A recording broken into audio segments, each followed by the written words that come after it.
90s के जमाने में जब अजय देवगन और तब्बू जब किसी फिल्म में साथ आते थे तो उनकी केमिस्ट्री इतनी धुआंधार होती थी कि स्क्रीन पर आग ही लग जाती थी। और इस नई फिल्म में दोनों किस्मत के सताए बिछड़े प्रेमियों का रोल प्ले कर रहे हैं। तो आइए दोस्तों, आज हम एक्सप्लेन करते हैं औरों में कहा दम था मूवी को। वीडियो शुरू करते हैं और अगर वीडियो अच्छा लगे तो वीडियो को लाइक जरूर कीजिएगा और इसी तरह की वीडियोस पाने के लिए आप हमारे चैनल को सब्सक्राइब भी कीजिएगा ताकि आपको इसी तरह के लेटेस्ट और फ्रेश कंटेंट मिलते रहे। फिल्म की शुरुआत यंग कृष्णा और बसु उर्फ बसुधा से होती है। दोनों मुंबई के समुद्र के किनारे बैठे बात कर रहे हैं। बसु कृष्णा के कंधे पर सर टिकाए बैठी उससे पूछती है, कृष्णा कोई हमको अलग तो नहीं करेगा ना? इस पर कृष्णा उसे जवाब देता है, हम चेक किए थे, अभी तक तो कोई पैदा ही नहीं हुआ है। किसी ने कोशिश भी की ना तो वो पूरी दुनिया को आग लगा देगा। इसके बाद हम यंग चुलबुले लड़के से खतरनाक बन चुके कृष्णा को जेल में दूसरे कैदियों के साथ देख पाते हैं। कृष्णा का दबदबा ऐसा है कि उसके चश्मा उतरते ही दूसरे कैदी पतली गली पकड़ लेते हैं और जो बच जाते हैं उसके सामने दोबारा खड़े होने के लायक नहीं रहते हैं। तो 22 साल से कृष्णा डबल मर्डर की सजा काट रहा है। मुंबई के आर्थर रोड जेल में उसकी पहचान अब सबसे हो गई है। पुलिस वालों से लेकर कैदियों तक के बीच उसकी इज्जत है। उससे कोई भी पंगा नहीं लेना चाहता है। हालांकि दिखने में कृष्णा जो है वो एक सीधा साधा और डिसेंट आदमी है, लेकिन फिर भी उससे कोई भी पंगा नहीं लेता है क्योंकि उसकी असलियत के बारे में सभी अच्छे से जानते हैं। जेल में कुछ बदमाश गुंडे भी हैं जो कि कृष्णा की असलियत से वाकिफ नहीं है, लेकिन कृष्णा जो है वो वक्त आने पर ही उन्हें मजा चखाता है। तब तक वो उनके सामने बिल्कुल सीधा साधा रहता है। इसी बीच उसे पता चलता है कि उसकी 25 साल की सजा को घटा दिया गया है और उसे अब घर जाना होगा। तो वो पूरी तरह से डर जाता है। बचपन में ही अनाथ हो गए कृष्णा के पास वापस जाने का कोई घर नहीं है। बसुधा उसका सब कुछ थी, लेकिन जिंदगी के जिस मोड़ पर वो दोनों खड़े हैं वहाँ एक दूसरे को अपनाना नामुमकिन है। ऐसे में वो जेल से निकल कर करेगा क्या? साथ ही वो ये भी कह देता है कि वो बाहर जाने के लिए बिल्कुल भी तैयार नहीं है, लेकिन इसका कोई भी फायदा नहीं था क्योंकि उसकी अगले दिन रिहाई थी। लेकिन कृष्णा ऐसा होना नहीं देना चाहता है। वो जेल में ही रहना चाहता है, इसलिए वो जेल के सबसे बदमाश आदमी के पास जाता है और उसे वो बेरहमी से मारता है। लेकिन यहाँ पर उस बदमाश आदमी को लोग बचाकर ले जा लेते हैं और यहाँ पर कृष्णा को एक सेपरेट में डाल दिया जाता है। और जेल के ऑफिसरों को ये बात बहुत अच्छे से मालूम है कि कृष्णा बाहर क्यों नहीं जाना चाहता है, और ये बात भी मालूम है कि कृष्णा ने उस बदमाश आदमी को क्यों मारा है, ताकि उसे जेल से बाहर ना जाने दिया जाए। लेकिन डिसीजन फाइनल था और उसे अगले दिन जेल से रिहा होना ही होगा। कृष्णा के जेल से निकलने का मतलब था कि कृष्णा का 22 साल पहले हुए वाक्यों को दोबारा जीना, बसुधा से दोबारा मुलाकात और बीते गमों की दोबारा वापसी। इस सब के बीच उसे उस काली अंधेरी रातों को फिर से जीना पड़ेगा जिसने उसकी और बसुधा की जिंदगी को आम लव स्टोरी से बदलकर एक खौफनाक सपने के रूप में बदल दिया था। तो अगले दिन कृष्णा रिहा होने वाला था और कृष्णा का सबसे अच्छा दोस्त जिग्नेश जो है वो ये बात बसु को भी बता देता है, जिसके बाद कहानी जो है वो 22 साल पहले शिफ्ट हो जाती है, जहाँ पर कि हम यंग बसु और कृष्णा को देख पाते हैं। 22 साल पहले दोनों ही मुंबई के एक चौल में रहा करते थे। दोनों ही एक दूसरे के पड़ोसी थे और यहीं पर रहकर दोनों एक दूसरे से प्यार करने लगे थे। उनका प्यार ऐसा था कि दोनों एक दूसरे के लिए कुछ भी कर सकते थे। बसुधा के पास तो उसकी पूरी फैमिली है, लेकिन कृष्णा के पास कुछ भी नहीं है। वो पूरी तरह से अनाथ है। उसकी पूरी फैमिली सिर्फ और सिर्फ बसुधा ही है और वो बसुधा के लिए कुछ भी कर सकता है। तो कृष्णा जो है वो काफी इंटेलिजेंट है और वो हमेशा बसु को सपोर्ट करता है और आगे की पढ़ाई के लिए हमेशा मोटिवेट करता है। जिसके बाद कहानी जो है वो प्रेजेंट में आ जाती है,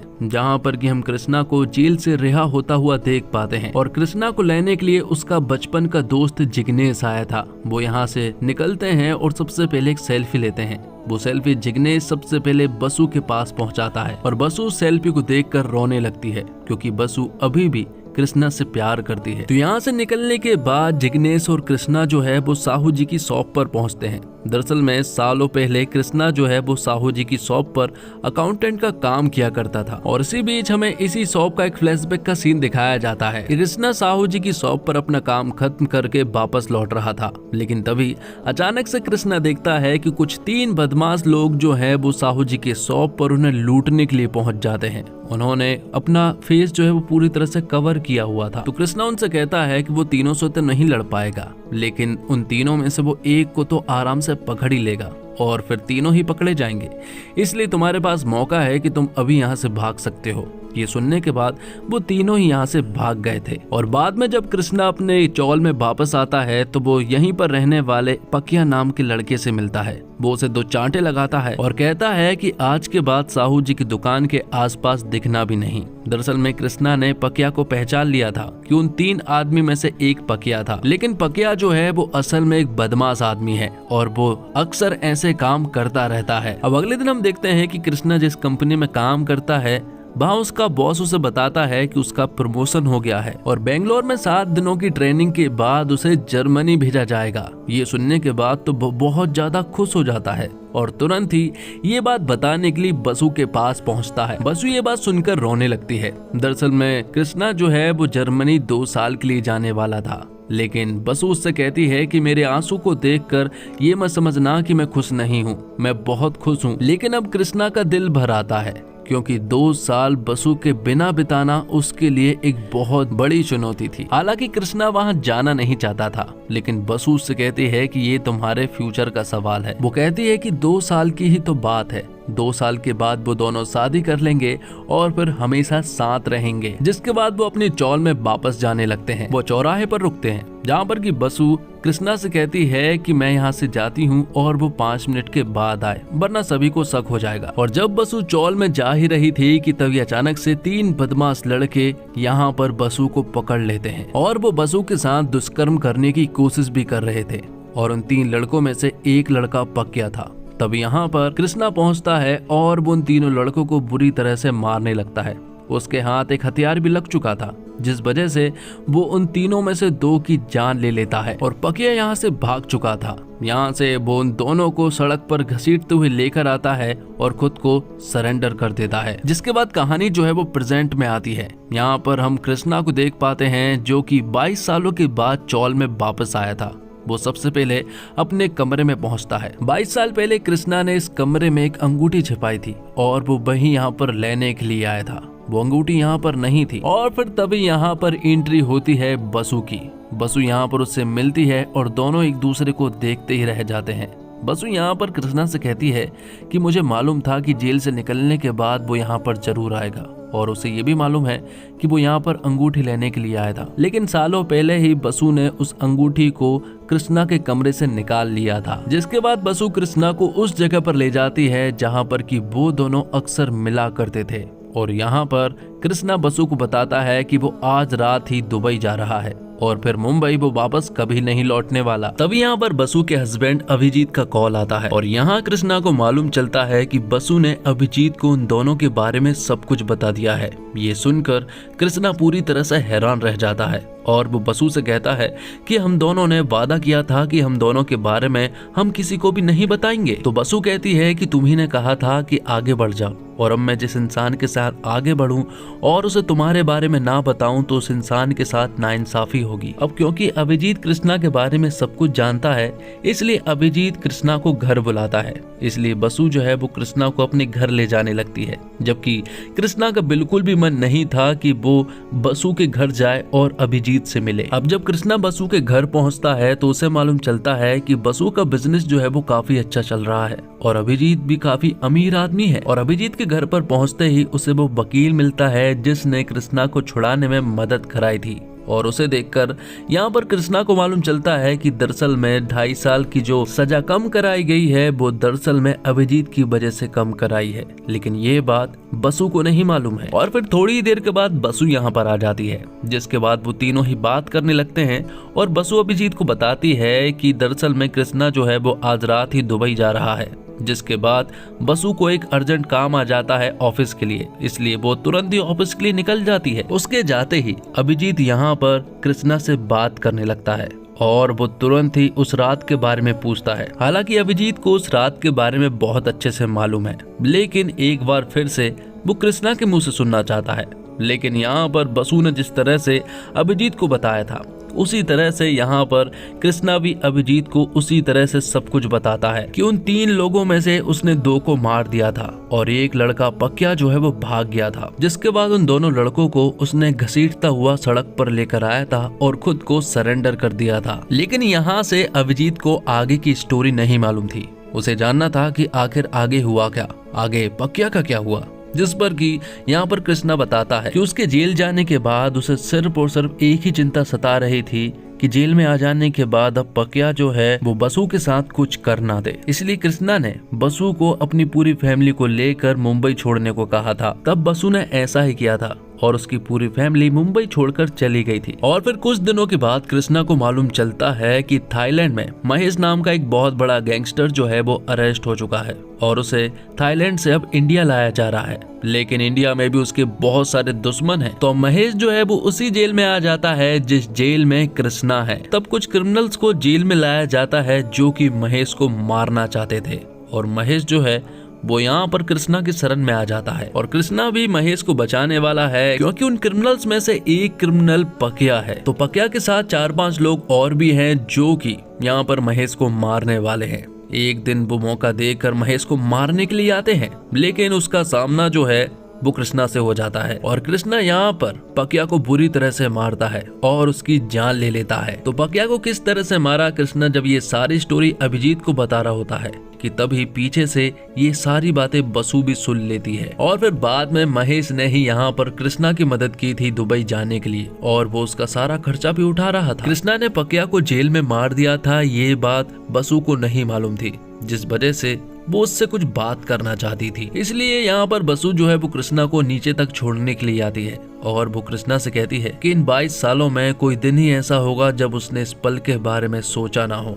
जिस पर कि कृष्णा उससे कहता है कि इन 22 सालों में इन पलों के अलावा उसने कुछ सोचा ही नहीं। बसु उससे कहती है कि क्या तुम कभी मुंबई वापस लौटोगे, जिस पर कि कृष्णा मना करता है। कृष्णा बसु को समझाता है कि ये कहानी इतनी ही थी, हमें साथ इतना ही जीना था। बसु कृष्णा से कहती है कि मैंने तुम्हारी जिंदगी बर्बाद कर दी, जिस पर कि कृष्णा कहता है कि मैं तुम्हारे कुछ काम आया, इससे बड़ी बात तो कुछ हो ही नहीं सकती। जिसके बाद बसु जो है वो कृष्णा को गले लगा लेती है। यहाँ पर कृष्णा उससे कहता है कि बालकनी से अभिजीत सब कुछ देख रहा है, लेकिन बसु भी ये बात बहुत अच्छे से जानती है और उसे कोई भी फर्क नहीं पड़ता है क्योंकि कृष्णा जो है वो हमेशा के लिए दुबई जाने वाला है। तो कृष्णा जो है वो यहाँ से जिग्नेश के साथ निकल जाता है। बाद में जब बसु जो है वो अभिजीत के पास आती है तो अभिजीत यहाँ पर बसु से कुछ सवाल करता है और वो उससे ये भी कहता है कि मुझे ये बात जाननी है कि आखिर उस रात हुआ क्या था, क्योंकि बसु और कृष्णा जो स्टोरी बता रहे हैं वो उसे सही नहीं लग रही है। जिस पर कि बसु उसे रियल स्टोरी बताना शुरू करती है। उस दिन वो दोनों मिले थे और जब बसु चौल की तरफ वापस लौट रही थी तो उन तीनों ने उसके साथ दुष्कर्म करने की कोशिश जरूर की थी, लेकिन जो 2 लोग मारे गए थे वो कृष्णा के हाथ नहीं मारे गए थे, बल्कि बसु के हाथ गलती से मारे गए थे सेल्फ डिफेंस में।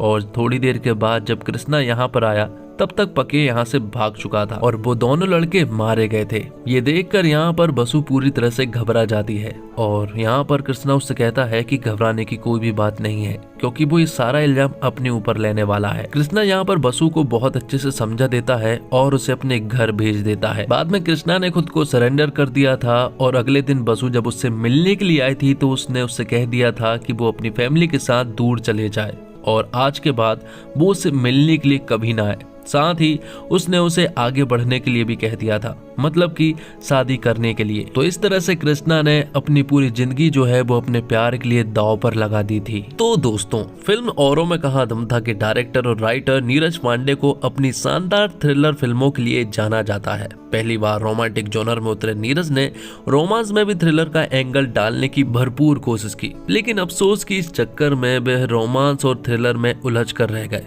खासकर फिल्म की कहानी बेहद कमजोर है। फिल्म की शुरुआत ठीक ठाक अंदाज में होती है और कृष्णा वसुधा की लव स्टोरी आपको एक खूबसूरत फिल्म की उम्मीद जगाती है। भाई जेल में सजा काट रहे अजय देवगन की चुप्पी किसी रहस्य की ओर इशारा करती है, लेकिन इस दौरान फिल्म की धीमी रफ्तार आपके सब्र का इम्तिहान लेती है। इंटरवल तक बतौर दर्शक आप किसी चमत्कार की उम्मीद में फिल्म देखते हैं, लेकिन उसके बाद बार बार रिपीट होने वाले सीन आपकी सारी उम्मीद तोड़ देते हैं। फिल्म के क्लाइमैक्स में करीब 2.5 घंटे के बाद आप खुद को ठगा हुआ महसूस करते हैं। बात अगर एक्टिंग की करें तो अजय देवगन और तब्बू ने अपनी रहस्यमय चुप्पी से फिल्म में जान डालने की हर संभव कोशिश की है, लेकिन हकीकत में फिल्म में उनसे ज्यादा फुटेज उनके जवानी किरदारों को मिली है। उनकी जवानी के दिनों के किरदार में नजर आए शांतनु महेश्वरी और साई मंजरेकर की जोड़ी पर्दे पर खूब जचती है। खासकर शांतनु ने पर्दे पर कमाल की एक्टिंग की है।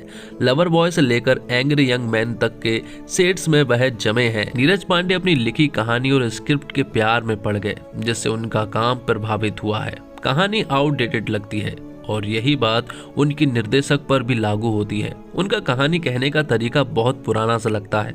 कहानी में भले दम नहीं हो, लेकिन कहने का अंदाज निराला हो तो देखा जा सकता है। लेकिन यहाँ नीरज असफल रहते हैं। संगीत नीरज की फिल्म में हमेशा से कमजोर पक्ष रहा है, लेकिन औरों में कहाँ दम था कि म्यूजिक और बैकग्राउंड म्यूजिक उम्दा है। नीरज जानते थे कि उनकी फिल्म में खामोश पल ज्यादा है, लिहाजा बैकग्राउंड म्यूजिक बहुत ही महत्वपूर्ण हो जाता है और इस मामले में संगीतकार MM क्रीम ने अच्छा काम किया है। गीत अर्थपूर्ण है, हालांकि अभी लोकप्रिय नहीं हो पाए हैं और अजय देवगन के चेहरे के एक्सप्रेशन इन दिनों एक जैसे लगते हैं, चाहे शैतान देख लो या मैदान देख लो। औरों में कहाँ दम था मैं भी उसी एक्सप्रेशन के साथ भी नजर आए, मानो मैदान के सेट से निकल कर वो औरों में कहाँ दम था के सेट पर आ गए हो। उन्हें अभिनय में विविधता लाना जरूरी है, तब वो अच्छी एक्ट्रेस है, लेकिन फिल्म के अंत में ही उन्हें चंद ऐसे सीन मिलते हैं जहां वे अपनी प्रतिभा दिखाती है। उन जैसी एक्ट्रेस को कम मौका देकर निर्देशक ने खुद अपना नुकसान किया है और फिल्म देखने में दिक्कत तब होती है जब डायरेक्टर के पास दिखाने का कोई फिल्म ना हो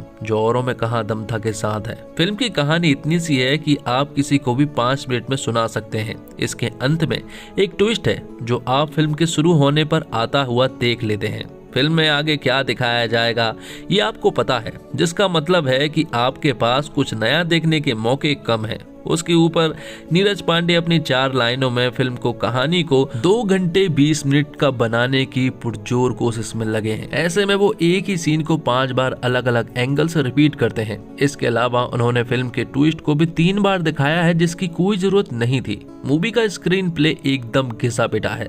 ऐसी कहानियां हम सब फिल्मों में देखने के साथ साथ किताबों में भी पढ़ चुके हैं। ये फिल्म अगर बेइंतहा स्लो नहीं होती तो फर्स्ट हाफ में ही पूरी कहानी निपट सकती थी। कहानी में कोई नयापन नहीं है, लेकिन मूवी के एक्टर्स ने अच्छा काम किया है, क्योंकि स्क्रीन प्ले इतना खराब है तो एक्टर्स के पास भी खास कमाल करने का मौका कम ही था। इसके बीच भी शांतनु महेश्वरी ने अपना कृष्णा का किरदार काफी अच्छे से निभाया है। साई मंजरेकर ने उनका काम ठीक ठाक किया है, हालांकि उनके चेहरे पर एक्सप्रेशन की कमी जरूर खलती है। अजय देवगन और तब्बू की जोड़ी को दोबारा साथ देखना अच्छा था, लेकिन उन्होंने भी बहुत कुछ धमाकेदार इस फिल्म में नहीं किया है। स्लो मूवी में भी आप उनकी केमिस्ट्री अच्छे से देख सकते हैं। जिमी शेरगिल के किरदार को एकदम वेस्ट कर दिया है। फिल्म का क्लाइमैक्स 4 सितारों के बढ़िया काम से अच्छा बना है और फिल्म के गाने भी ठीक हैं। इनमें मनोज मुंतासिर के बोल यहाँ वहाँ आकर लगते हैं, जो मुझे पर्सनली अच्छा लगता है। और इसी के साथ ये एक्सप्लेनेशन वीडियो यहीं पर खत्म होता है।